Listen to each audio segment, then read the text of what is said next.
आज हम कबीरदास जी का चरित्र पढ़ रहे थे। कबीरदास जी के चरित्र में एक अद्भुत बात मिली। कबीरदास जी की पत्नी थी, नाम था लोई। कबीरदास जी का एक बेटा था, नाम था कमाल। और कबीरदास जी की एक बेटी थी, नाम था कमाली। कमाली कमाल, पत्नी लोई और कबीरदास जी।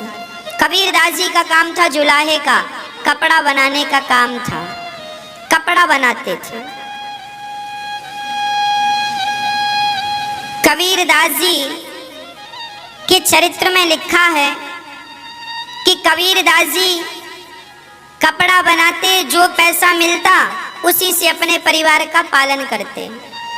आज कबीरदास जी ने कपड़ा बनाया और बाजार गए बेचने के लिए कि चलो अच्छे दाम मिलेंगे, परिवार के लिए 2-4 दिन के लिए रोटी की व्यवस्था होगी।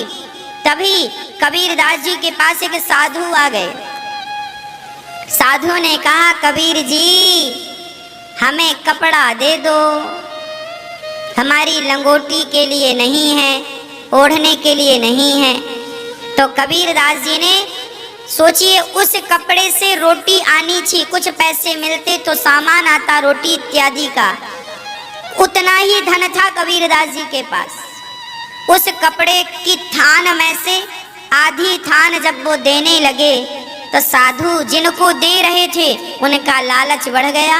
उन्होंने कहा, अब दे रहे हो तो पूरा ही दे दो ताकि हम ओढ़ भी लेंगे, लपेट भी लेंगे। कबीरदास जी के मन में आया कि अब इन संत के अंदर इसके प्रति भाव जाग गया है लेने का, अब ये वस्तु मुझे रखनी नहीं चाहिए। कबीर जी ने पूरा कपड़े का थान दे दिया।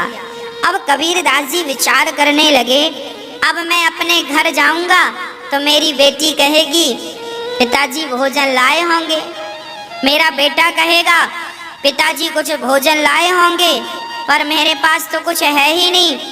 तो कबीरदास जी छिप गए।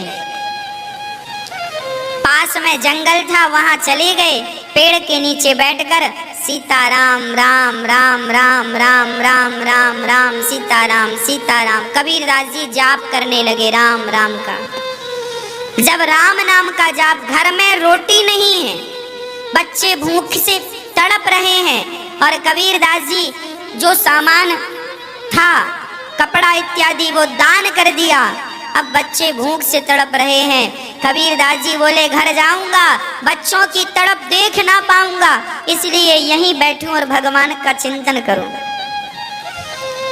भगवान पर अति विश्वास जब हुआ कबीरदास जी को, राम राम जप रहे हैं। यहाँ कबीरदास जी राम को याद कर रहे हैं और वहां राम जी ने एक सेठ का रूप बनाया। भगवान श्री राम ने सामान भरा गाड़ी में और कबीरदास जी के यहाँ पहुंच गए। अरे भाई कौन हो? कबीरदास जी की पत्नी आई, कौन हो?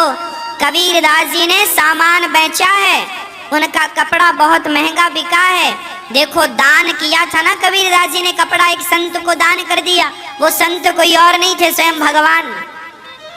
पहुंच गए परीक्षा लेने की, देखूं कि ये देते हैं कि नहीं। भगवान सब पहुंचे तो भगवान का नाम,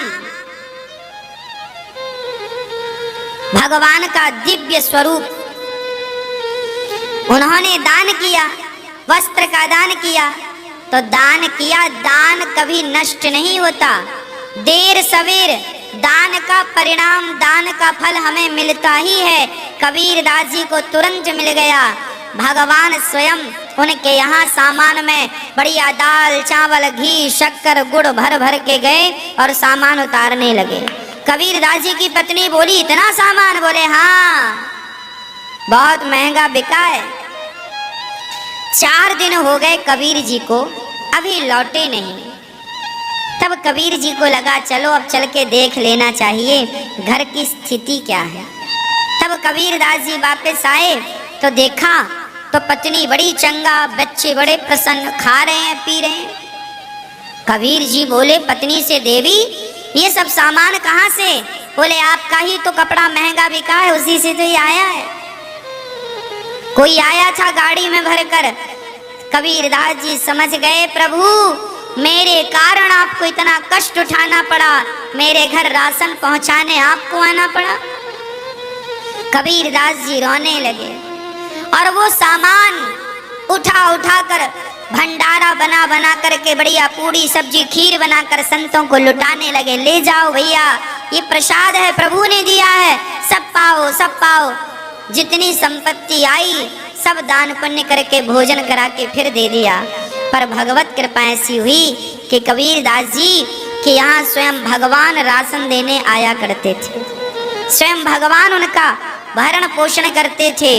जब हम भगवान में समर्पण करते हैं, जैसे छोटा सा बच्चा माँ की गोद में है, माँ के भरोसे है, ना वो चल पाता है, ना वो कमा पाता है, ना अपने से खा पाता है, तो माँ बाप ही कमा कर उसे खिलाते हैं। खाता नहीं है तो माँ उसके मुंह पे डालती है थोड़ा थोड़ा और बच्चा खाता है। जैसे छोटा सा बच्चा माँ बाप के अधीन है, उसी प्रकार जब ये जीवात्मा पूर्ण रूप से भगवान के अधीन हो जाता है तो भगवान स्वयं इसका पालन पोषण करना शुरू कर देते हैं। भगवान तब तक पालन नहीं करते जब तक कि आप समर्पण ना कर दें। जब समर्पण कर देंगे तो पालनहार स्वयं भगवान कर रहे हैं, ये आपको बिल्कुल प्रत्यक्ष दिखने लग जाएगा, ये दिखने लग जाएगा। कोई आश्चर्य नहीं है, ये सब दिखेगा। प्रिय भक्तों, श्री